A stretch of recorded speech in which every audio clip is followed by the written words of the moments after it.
Bismillahirrahmanirrahim. Assalamualaikum warahmatullahi wabarakatuh. Alhamdulillahirabbil alamin wa bihi nasta'inu ala umuri dina waddin. Wassalatu wassalamu ala asrofil anbiya'i wal mursalin wa ala alihi wa sahbihi ajmain, amma ba'du. Syukur alhamdulillah kita bisa berkumpul dan mendengarkan presentasi di pagi yang cerah ini dan dalam keadaan sehat walafiat. Sebelumnya, perkenalkan, nama saya Taufik Ramdhani dari kelas MA22C03 dengan NIM 1122111065. Di sini saya akan mempresentasikan strategi komunikasi dan negosiasi di PT Yamaha Indonesia Motor Manufacturing West Java yang bertepatan pabriknya itu di Karawang. Presentasi saya itu guna syarat mengikuti atau mengerjakan ulangan akhir semester di semester 6 ini. Dan dosen pengampu saya itu Ibu Sinta S. Haryanti, SHMM. Selanjutnya langsung ke materi untuk mempersingkat waktu. Di sini ada poin A. Poin A ini pengertian dan manfaat komunikasi dan negosiasi bisnis. Poin pertama yaitu komunikasi bisnis adalah proses pertukaran informasi, ide, dan instruksi secara formal maupun informal dalam konteks bisnis antara dua pihak atau lebih, baik secara verbal maupun nonverbal. Selanjutnya ada negosiasi bisnis. Negosiasi bisnis adalah proses interaktif antara dua pihak atau lebih untuk mencapai kesepakatan yang saling menguntungkan dalam suatu transaksi atau kerjasama bisnis. Selanjutnya ada manfaatnya. Yang pertama ada untuk meningkatkan efisiensi kerja, membangun kepercayaan dan hubungan yang baik antara rekan kerja maupun mitra bisnis. Selanjutnya ada mencegah kesalahpahaman dan mendukung pengambilan keputusan yang lebih baik. Poin B. Ada unsur-unsur komunikasi di PT Yamaha Indonesia Motor Manufacturing West Java. Yang pertama ada komponen, yaitu pengirim atau komunikator, pesan media, saluran, penerima komunikan, umpan balik, dan gangguan noise.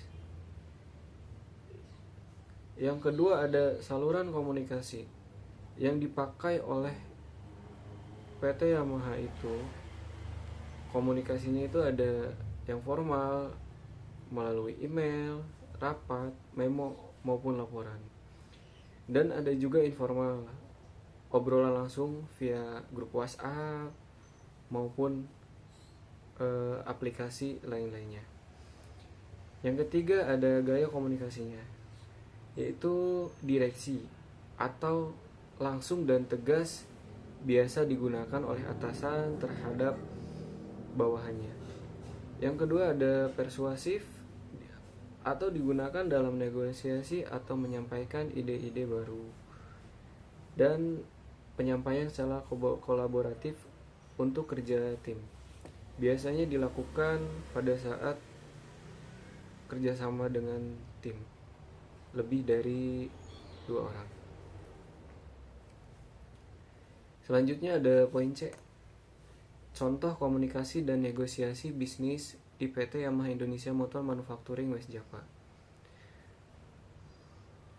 Kebetulan saya di PT Yamaha Indonesia Motor Manufacturing itu bagian QA Final Inspection, yaitu mengecek keseluruhan motor atau biasa disebut dengan bagian QC kalau untuk di PT lain. Tapi di sini saya akan memberikan contoh komunikasi dan negosiasi bisnisnya.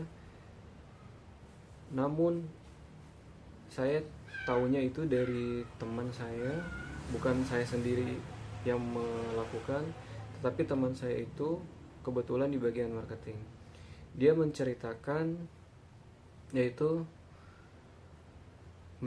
kepada saya dengan berdua doang karena sangat private. Di sini dia menceritakan itu pernah terjadi keterlambatan dalam penjadwalan pengiriman dan supervisor marketingnya dia itu bernegosiasi langsung dengan bagian gudang untuk mempercepat pengemasan dan pengiriman agar sesuai deadline klien. Nah, dari situ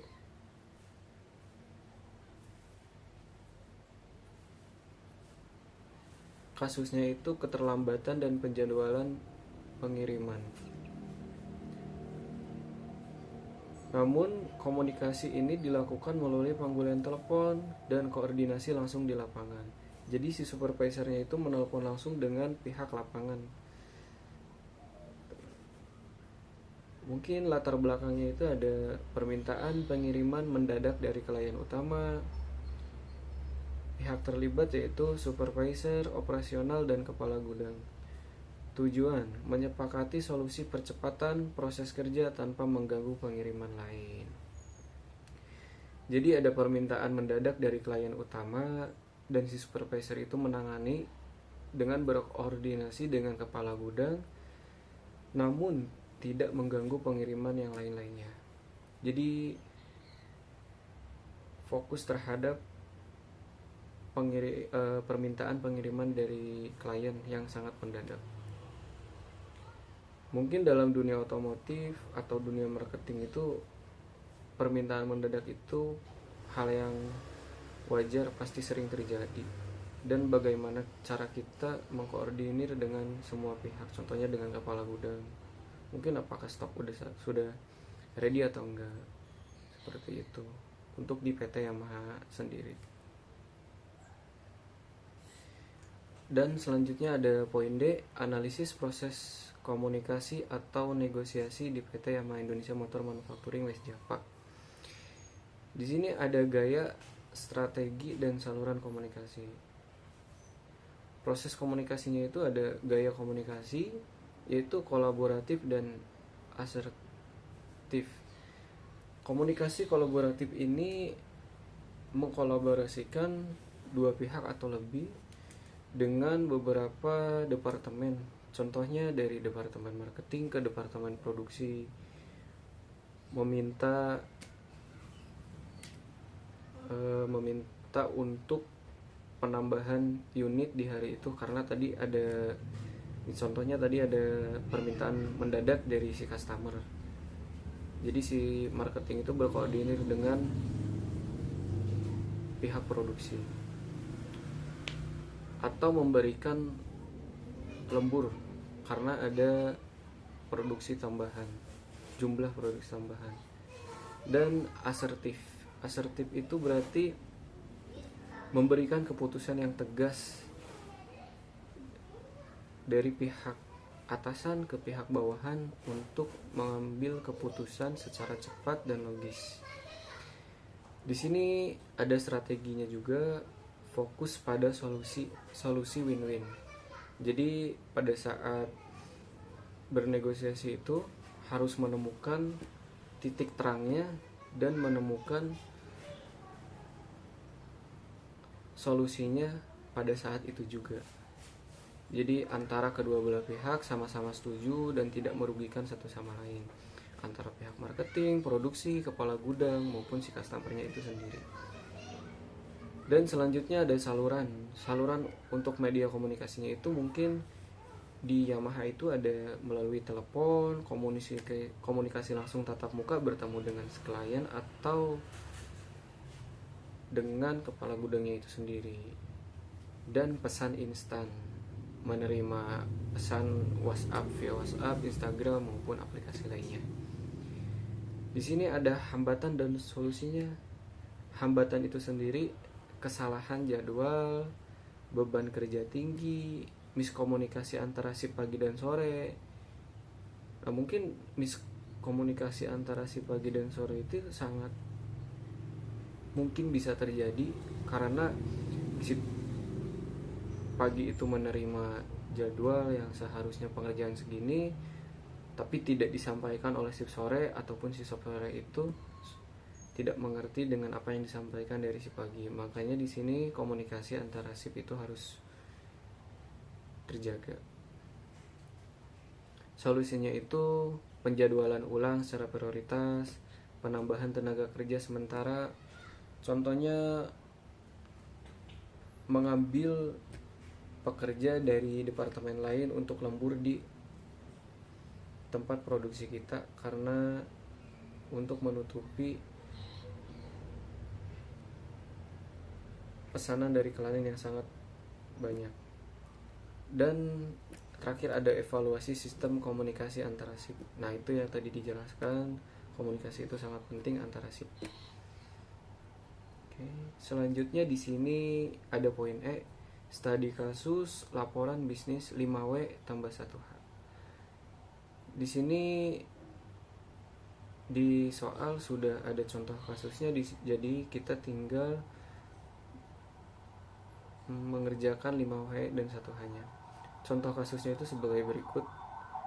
Pada hari Senin 30 Mei 2025, akibat libur long weekend, terjadi insiden miskomunikasi antara tim sales dengan tim warehouse yang menyebabkan pengiriman barang ke customer terlambat 2 hari, yang mengakibatkan customer mengajukan komplain.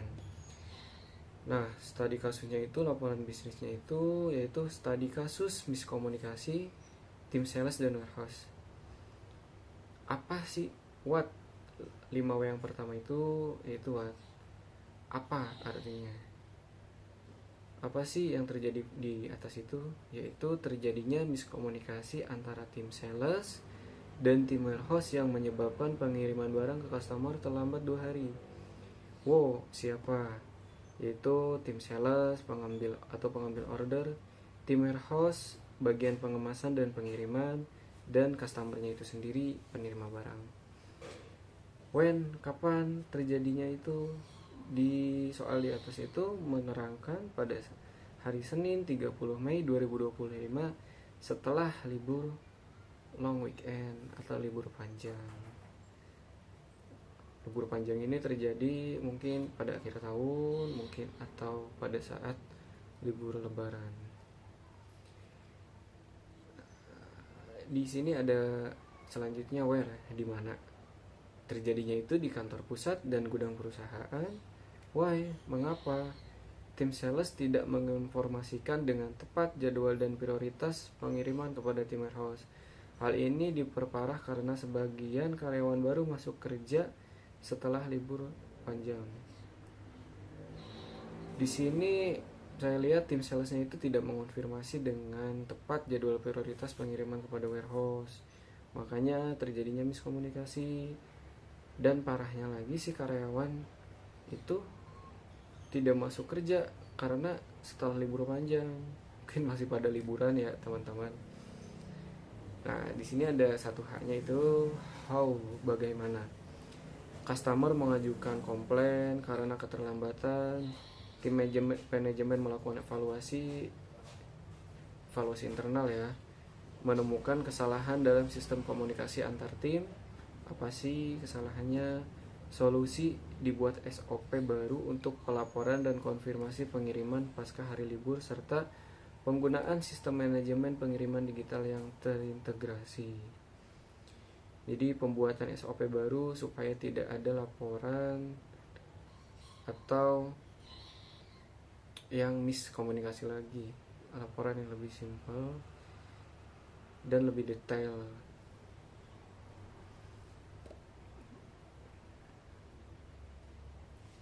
Di sini ada bukti transaksi yang dilakukan antara PT Yamaha dan pihak dealer. Namun saya tidak bisa memperlihatkan dan saya blur karena ini dokumen yang sangat rahasia dan tidak bisa dipublishkan. Itulah presentasi dari saya. Mohon maaf bila ada kesalahan dalam penyampaian ataupun dalam kata-kata saya yang kurang sopan, saya mohon dimaafkan karena saya hanya manusia biasa, tidak luput dari kesalahan. Terima kasih. Wassalamualaikum warahmatullahi wabarakatuh.